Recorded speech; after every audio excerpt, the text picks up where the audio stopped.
will start to get tax rebates today. How to find out if you qualify and for how much. Family members are searching for a missing San Diego veteran who was last seen at the Rock Church in Point Loma. How a group of tenants fought their eviction notice and now they get to stay. From humble beginnings in National City to the San Diego City Council and now a U.S. Congressman. My one-on-one with Juan Vargas during this Hispanic Heritage Month. And San Diego's all-stars of STEM education are about to face their biggest challenge yet. CBS 8 News Live at 6 starts right now. Check your bank account. The state's tax rebate might be in there or it might not. Good evening and thank you for joining us. I'm Carla Chiquetto. And I'm Anna Laurel in for Marcella Lee. Millions of Californians are getting what's being called an inflation relief tax rebate.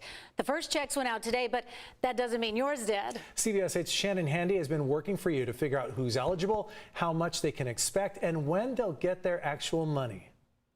Governor Newsom says these rebates are supposed to help offset the high price of things like gas and groceries. But even though the money started going out today, that doesn't mean you'll get it immediately. Yeah, no, nothing. Like a lot of Californians, Jade Divina Gracia is checking to see if the state's middle-class tax refund has been deposited into her account, saying the extra money will help pay some of her bills. Electricity, water, food, mortgage. Starting today, up to 23 million California residents will receive payments totaling $9.5 billion after state lawmakers reached a deal with Governor Gavin Newsom for the 2022-23 budget. We're doing our best to help offset rising costs. Here's how it works. Payments range from $200 to $1,050 depending on your income. To get the money, you must have filed taxes in California in 2020 and live in the state now. Payments will either be deposited straight into your bank account or mailed via debit card between now and the first of the year. If you're wondering how much you'll receive and when to expect the money, I checked out the state's website to get you some answers. Most people will get their rebates by direct deposit unless, among other things, you file your taxes by paper or have a balance due, in which case it will come a bit later on a debit card. If you received either two of these so-called Golden State stimulus checks in the past, you'll be getting your rebate first. If not, expect your rebates sometime after October 28th. Here's a breakdown of how much you'll get. Joint filers making under $150,000 with a dependent will get the maximum amount, $1,050. It trickles down from there. Any joint filers making more than $500,000 aren't qualified. Head of households, qualifying widowers, or single filers will get a maximum $700 with a dependent, unless you make too much. For the head of household, qualifying widow or widower, the cutoff is $500,000. For single filers, it's $250,000. So far, no one I spoke with today got their rebate just yet. I'm definitely looking forward to it, for sure. While many did say any amount of money is appreciated, on the CBSA Facebook page, some of you said it doesn't go far enough. Desiree said, don't make enough of a dent to matter. Ron wrote, nothing like buying votes with taxpayer dollars. For that link to check the status of your rebate, just log on to CBS8.com and click on this story. Sure. Thank you, Shannon. And don't forget, CBS 8 is working for you. If there's a story you'd like us to look into, please email us at workingforyou@cbs8.com. Meantime, gas prices dropped 3 cents overnight in San Diego County to an average of $6.39 for a gallon of regular unleaded. We're still 7 cents higher than a week ago, nearly $2 higher than a year ago at this time. According to an Automobile Club spokesman, the State Air Resources Board's decision to allow an earlier sale of winter blend gas and refineries coming back online after maintenance are credited with prices coming down. Tonight, we're learning more about the woman who was killed in a crash in the Claremont area earlier this week. That crash happened near the intersection of State Route 52 and Regents Road Monday morning. Police say a 45-year-old man lost control of his car and hit 39-year-old Andrea Lena Salinas' car on the on-ramp. Salinas worked for SDG&E and was on her way to work. She leaves behind 2 children. We talked to her sister this morning. She says Lena was a family-focused breath of fresh air with a contagious laugh. You could be in the most upset mood and angry, or if you're choosing to be petty, this woman would find a way to make you laugh. The man who hit Salinas was taken to the hospital and is expected to survive. We're still waiting on results from the investigation. The family of a missing veteran is asking for help tonight. Robin Austin was last seen around Liberty Station. As CBS 8's David Gottfredson reports, the former Marine suffers from mental illness and could be living on the streets. My sister is 32 years old. She is my twin. Robin Austin was a Marine at Camp Pendleton for 9 years until she suffered a mental breakdown after months of being hazed and harassed in the military, according to her twin sister, Leah Austin. She was not able to sleep. She received death threats because of her race, and she was harassed psychologically.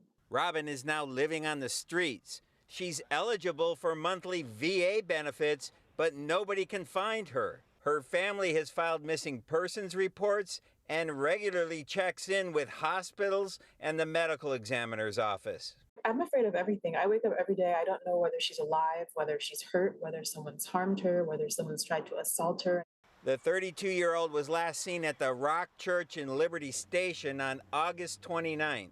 A spokesperson for the church confirmed a member of the congregation gave Robin some money on that day, but nobody at the church has seen her since. Leah believes her sister may still be in the Point Loma area, and she's asking for help finding her. I want people to know that when you see my sister, she's not just homeless. It's not her fault that she's on the streets. She went through extremely traumatic events.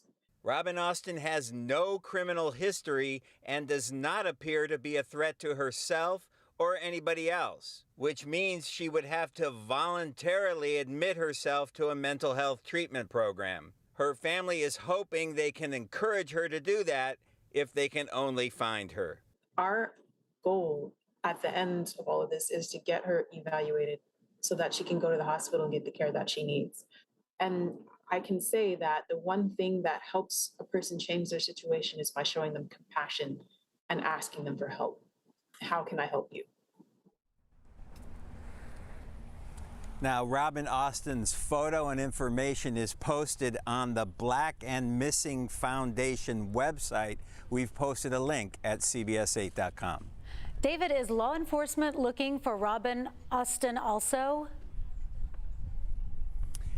Yes, they are. The family has filed multiple missing persons reports. And in fact, I ran into a harbor police officer today in Liberty Station.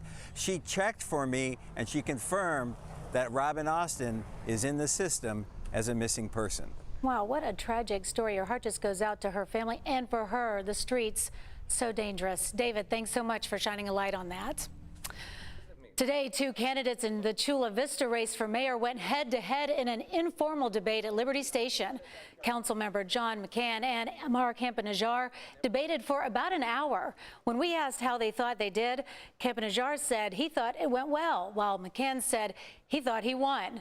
You can hear from the candidates and decide for yourself on our website at cbs8.com. Seniors at an apartment complex in Oceanside were told to get out, but are fighting fiercely against eviction. Our Abby Alford was working on an affordable housing story earlier this week when she found out about the situation. Now she's working for you again, looking at tenant rights and finding out who can help. In August, neighbors in Oceanside received eviction notices. They scrambled, but they fought back. And now today, they've received these letters on their door. It's a notice to rescind those evictions. We're working for you to find out how you can fight back. So anyway. As they did when they got their eviction letters. We're going to keep an eye on that. Neighbors in this 11-unit apartment complex in Oceanside, many who are seniors, gather after receiving notice that they can stay. People that want to stay or can stay will be able to. Unfortunately, we can't be here. So. Teresa Key says that she had 60 days to move out, but she didn't know if her sick husband would even live that long. Because my husband's ill and I couldn't wait to know whether we were going to be on the street. He is on an oxygen concentrator and we had to have somewhere to plug it in. I'm sorry. The 60-day notice, which was filled with poor grammar, said that the new owner was going to renovate and they needed to be out by October 31st. Yeah, I don't think people believe that they could even question it. Like it's, oh, you're doing renovation, you're doing demolition. Move on. Okay. But it wasn't okay. Tenants reached out to Rafael Bautista with Tenants United, who advocates for renters, and they formed a union. Is it true that they're actually going to do substantial remodel? Is it true that they have permits for this? Bautista says that they couldn't find any permits and other violations, so they sent these letters to the owner and property manager, putting them on notice demanding that they comply with the California Tenant Protection Act. We always urge tenants to first fight back. The owner never answered my text or call. And what is your next plan? Oceanside is not alone. Bautista says that landlords found a loophole around the 2019 rent cap.